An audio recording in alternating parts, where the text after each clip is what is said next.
စစုံလေးတို့ရေဒါကမိုးဆက်ပွင့်ပါမိုးဆက်ပွင့်လေးကကြတော့6ထည်ရပါမယ်6ထည်ရပါမယ်အယောင်လေးကလည်း6ယောက်ပဲရှိတော့ပါမယ်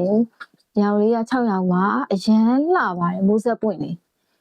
မင်းအယောင်လေးကိုထည့်ချင်းစီဖြန့်ပြပါမယ်ဒီဇိုင်းရောအယောင်ရောထည့်ချင်းစီဖြန့်ပြပေးပါမယ်လက်ကားဈေးက3800ပါလက်လီက4500ပါထမိန်တကွင်းပါဘယ်ဆိုင်မှမရတဲ့ဈေးလေးနဲ့မမီလုပ်ပေးထားတာပါနော်အမြန်လေးအော်ဒါတင်မှရပါမယ်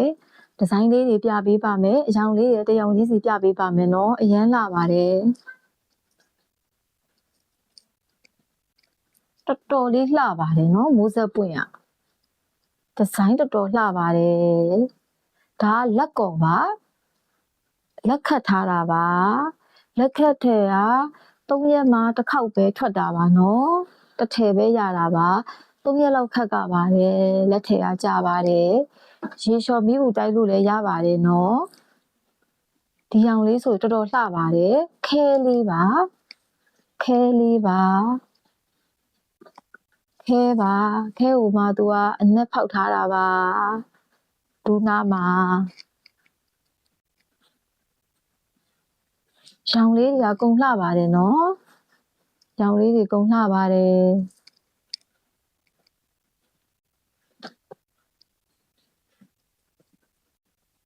ဒီရောင်လေးလည်းလှပါတယ်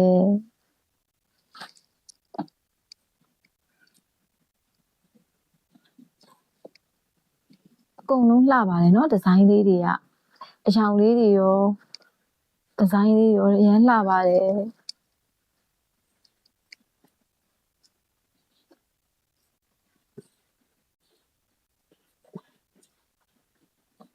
သူ့ရဲ့အမိတ်ကကြတော့ဒီလိုလေးပါ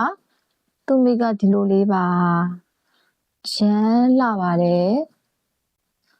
တွင်းချီလေးနဲ့မြင်ပြပေးပါမယ်တွင်းချီကအရမ်းသိသက်ပါတယ်နော်ဒါကမေရပူရာလာတာပါ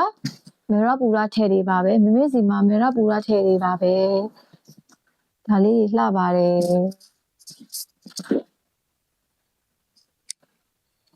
ရာရောက်တဲ့မြို့တိုင်းအရောက်ပို့ပေးပါတယ်နော်ရန်ကုန်မြို့လေးဆိုလို့ရှိရင်တော့အိမ်ရောက်ငွေချေရပါတယ်ကျန်မြို့နယ်တွေဆိုရင်တော့စီဝင်တောင်းကျူလွှဲပေးရပါမယ်နော်တေးစီသိရှိလို့ပါကပိတ်ချက်ပေါက်မှာမင်းမြတ်နိုင်ပါတယ်မှာယူနိုင်ပါတယ် Viber ဖုန်းနံပါတ်0988909023ကိုလည်းမှာယူနိုင်ပါတယ်မြန်လေးလာပေးပါလက်ကော်တွေနောက်ထပ်ထည့်ရောက်ဖို့တွေရှိပါတယ်ဘိုင်းဘိုင်း